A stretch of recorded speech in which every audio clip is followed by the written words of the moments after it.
औज़ुबिल्लाहिमिनश्शैतानिर्रजीम बिस्मिल्लाहिर्रहमानिर्रहीम। अस्सलामु अलैकुम वरहमतुल्लाहि वबरकातुहू। आज एक और नए वजीफ़े के साथ सैयद सदरुद्दीन हाज़िर खिदमत है। आज का वजीफ़ा उन बहन भाइयों के लिए है जिनको औलाद नरीना की तलब है या जिनके बच्चे पैदा होकर मर जाते हैं या जिनके यहाँ लड़कियाँ होती हैं, औलाद नरीना की कमी होती है। उन बहन भाइयों के लिए आज का वजीफ़ा है। आइए वजीफ़ा और उसका तरीक़ाकार समात फरमा ले।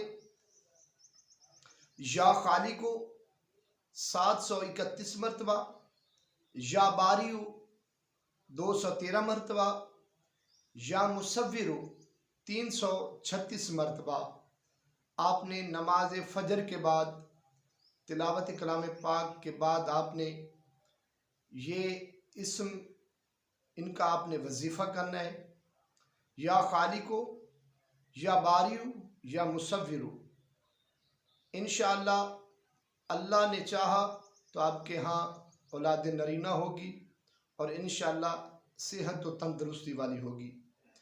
मेरी वीडियो को ज़्यादा से ज़्यादा शेयर कीजिएगा, चैनल को सब्सक्राइब कीजिएगा और मेरे हक़ में दुआ कीजिएगा। अल्लाह हाफ़िज़।